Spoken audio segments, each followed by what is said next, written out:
Hi, welcome to another episode of Create, Inspire, Convert. This week we're continuing our series where we're talking about how to bring your business online. If you remember last time, we talked about how to get your mindset in the right place as you pivot yourself from being only brick and mortar to having a presence online as well. That involved thinking about your business with a fresh perspective. It meant thinking about it as if it's in a relaunch period where you're pivoting and seeing what can work now, what can be tabled, and what can be held for later. It also meant revisiting those long-term goals and seeing what works right now and what maybe you need to let go of and save for another time.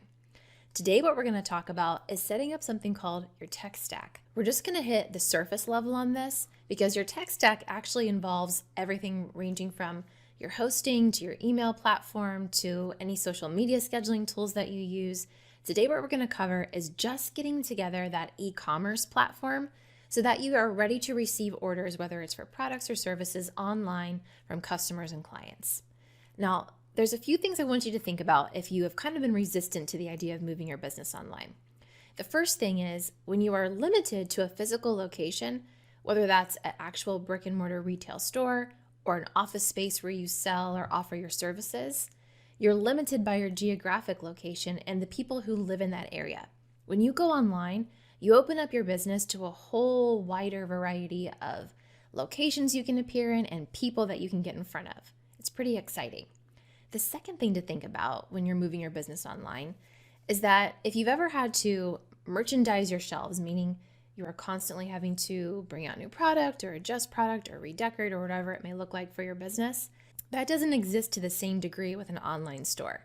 It's very simple to redecorate your online store just by switching up the colors or changing the template or featuring certain products instead of others. It's a very quick and easy process. And even if you're not a product-based store and you instead offer services, the same thing applies. You can feature certain services and not others. You can change your template if you need to. It's very quick and easy to take care of. And then the third thing I want you to think about when it comes to moving your business online is this whole scheduling and availability point. You can now effectively operate 365 days a year, 24 hours a day, or however you want your hours to be set up. You can do that with an online store. You're no longer limited by a physical presence. You can be always on if that makes sense for your business, or you can expand your hours if that makes sense for your business. All right, so now that we've covered that, let's talk about actually getting into the weeds and a few items to consider when you're weighing your options of the different e-commerce softwares that are out there. Now, if you were to Google top e-commerce platforms, you would probably come up with a list like Shopify, Wix, BigCommerce, Squarespace, WooCommerce, all those kinds of things. All of them are really good in their own way, but we're going to talk about some general recommendations to consider as you weigh all of these different options. And while we're talking about this, I'll share what my favorite tools are to use as well. Okay, so the very first thing to consider is the template options for the software that you choose. Pretty much every single e-commerce software system out there offers some form of template or a website builder. You want to look for something that is super simple, easy to use, and has a wide variety of options. Most of the time, they're organized by industry. So you want to find a software that has templates that can work well for consumer goods if you're in that space, or consulting services if you're in that space. And you want to make sure that it has some kind of drag and drop builder that's very simple and intuitive and easy to use. So if you need to make quick updates to your site, you're not having to contact a web designer or go into the back end and adjust some coding. Okay, now after you have figured out, if it has the templates that you want to look specifically to make sure that the templates are customizable. Most of the time they are, but sometimes you might be locked into a template that has very little customization options. The things you want to be able to customize are your colors and adding in your own logo at the very least. Optionally, it would be super nice to be able to customize the fonts too, especially if you use specialized fonts. Okay, now after you've considered that, the other thing that you want to figure out is how mobile friendly is the template builder, or how mobile friendly is the software in general. Look for words like responsive. If the software platform has the word responsive in the description or as part of the features that it offers, that means it's already designed to work well on mobile. And this is super important, especially in 2020 and going forward, which is actually my next consideration for you to think about in general, is how mobile responsive is this platform that you're thinking of using? Because you want to make sure that your e-commerce store is looking good, not just on desktop, but mainly on mobile.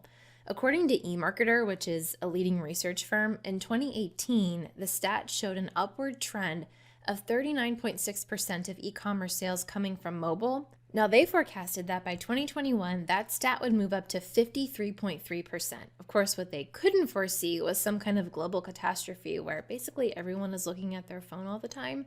So I don't even know what those numbers look like right now, but I do know with my own clients that I work with, more than half of the traffic that goes to their website comes from mobile devices.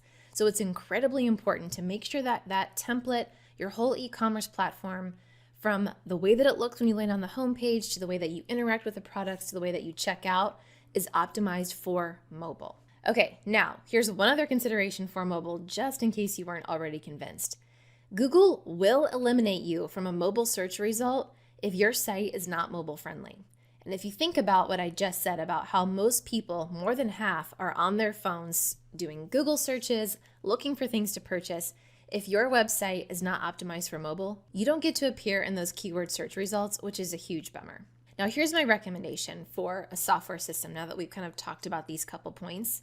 If you're a smaller shop and you aren't planning on doing a ton of online business, a software like Shopify is pretty easy to use and get set up right away. If you want a more robust system that you think you're going to leverage long-term, or just something more dynamic that has a lot of functionality, I have two recommendations for you. The first is BigCommerce, which I've used with a small business and at an enterprise level. It's very adaptable, easy to use, has a ton of integrations, and is really just awesome and easy to get set up with. The other is a little bit of a more robust option. If you have an existing domain that you already use, you can install WordPress onto your domain. Most web hosts offer WordPress software installation. And then once you've got WordPress installed, you can integrate WooCommerce onto that and use WooCommerce as your e-commerce system. WooCommerce has a ton of plugins that go along with it. It's highly customizable. So I would totally recommend that if you're a medium or a large business and you want a lot of options. And if you also want to use your existing domain and you think you might want to use other features later down the road, like a blog or something like that. So we've talked about the templates that you're going to use. We've talked about the software. You've gotten my recommendations on those. Your software is going to be the place where you add all of your products. Now, a product can be, of course, a physical product. It can also be a service. Once you've got all of that set up and you've organized it in a way that makes sense for your business, you've got an awesome mobile-friendly image on there, a description that clearly states what the person can expect when they purchase the product or service. The next thing that you're going to want to do is have a payment option. So to have a payment option, most of these e-commerce softwares will have a payment integration. There are lots of different options for payment integrators. A lot of them you've probably already heard of. PayPal is the first one that comes to mind. Stripe is another major one. A few others are PayJunction, WePay, 2Checkout, and Braintree, which is actually owned by PayPal. Now, some of these have monthly fees or a small fee per transaction, so you'll want to price compare to see what makes sense for your budget and where your business is. But you've got to have at least one of these in order to collect any form of payment from your customer. My recommendation at bare minimum is to start with PayPal and Stripe. These are the two easiest ones to get started with, and they also are the most widely used. Probably everybody has a PayPal account, and Stripe handles everything else if someone doesn't have a PayPal account. Now, a few final considerations when you're thinking of your payment gateways. Just double check that they accept all major credit cards, because if they don't, you're going to be limited in who can check out. Another consideration harkens back to what we talked about earlier when you were thinking about those long-term goals. Let's say, for example, you're a store that has a loyalty card, or you think later you might want to offer some kind of subscription service. A lot of these payment gateways have built-in functionality that can support that. Square is one that comes to mind. Stripe also has that ability, and so does PayPal. So definitely check that if that's something that's important for your business. Now, the last thing I want you to really think about is when you're checking all of the forms of payment that are available through these different payment integrations, double check that they have support for digital wallet. Now, you probably know what digital wallet is, but just in case you don't, it's another word for Apple Pay or Android Pay or Google Pay, Amazon Pay, Samsung Pay. Everybody's got a pay version these days, don't they? Now, you might be thinking, why wouldn't my customers just use their credit card? They're sitting there on their phone. They could probably just grab their credit card. Well, if they're sitting there on their Apple iPhone and they've got Apple Pay set up, their phone can handle all of that for them, which means they don't even have to get up from their seat to go find their credit card. Now, I can't tell you just as a consumer how many times I've abandoned a sale because I had to get up, go find my credit card, and I didn't feel like doing it, even though I really wanted whatever it was that person was purchasing. Which leads me to the overarching theme of this whole consideration around payment integration and checkout. You've got to make the process as seamless and simple as possible, which means the less what's called friction comes up between your customer actually making it to the purchase confirmation screen, the better. So if you can integrate those digital wallet features, go for it, because that is one less step that your customer has to go through before they finally finalize their purchase. A couple other things related to that. I have seen people who have payment forms that walk you through like 10 separate steps before you finally get to put your payment information in. Make sure that the checkout page design, which is controlled through your e-commerce platform, is as simplistic as you can possibly get it. At bare minimum, you would obviously have a one-step checkout, which means when the checkout page loads, every field that they need to fill out is there. Email address, create a password if you want to set up an account, shipping, billing, input your payment information, done. If you want to be a little bit more strategic, you can have at most a two-step checkout. A two-step checkout means when the checkout page loads, first they put in their email address and maybe a password. Then they click the next button. And on the next page that appears is when they put in all the other information, shipping, billing, payment, and then they press confirm. Now, the reason a two-step checkout is a little bit more strategic is you've just captured their email address on that very first step. So if they abandon cart, in other words, if they X out of the page because they get distracted or they just forget to check out, you have their email address. And that leads us to the very final consideration when you're thinking about a platform to choose for your e-commerce store. Does it have the capability for abandoned cart?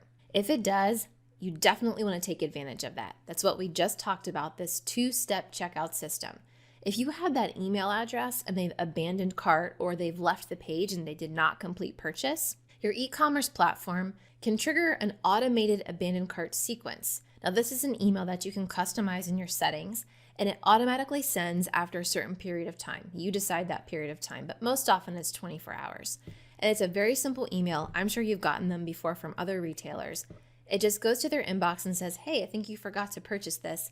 And it can have embedded in the body of an email the product that they had almost started to purchase. It's just a little nudge or a reminder saying, hey, do you want to go ahead and grab this? And sometimes you can offer a coupon code or some other incentive to get them to come back and finish purchase.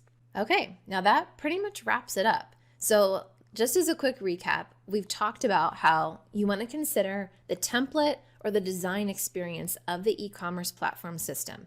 Does it have the capability to be fully customizable? Can you add in your brand fonts and colors and logo? And is it mobile responsive above all? We also talked about the payment gateways you want to offer. At bare minimum, you want to look at PayPal and Stripe. You want to make sure you have the ability to accept digital wallet. And you want to simplify your checkout design as much as possible. Either a one-step checkout or at maximum, a two-step checkout where step 1 is you collect an email address and step 2 is they finish the payment. And that's it. Now, as a reminder from our last episode where we talked about getting your mindset in the right place, reframing your goals, and looking at it from a relaunching perspective, I gave you a link to a workbook. That workbook covered just those first few steps. Well, now the workbook has access to the steps associated with this episode. So you can still visit the same URL, which is createinspireconvert.com/workbook, and download the next version of the workbook that has all the new steps associated with setting up your e-commerce platform. And in there, I go a little bit deeper into the points we covered today. Plus, I give you links to some of the tools I shouted out, like BigCommerce, WooCommerce, and all that type of thing. All right, that wraps it up. If you haven't already yet, go ahead and hit the subscribe button so you don't miss the next episode, where we're going to talk about how you can take advantage of multi-channel selling, which means selling through not just your e-commerce platform, but through social media and maybe even through Amazon if your store qualifies for it. All right, I'll see you next time. Thanks for listening.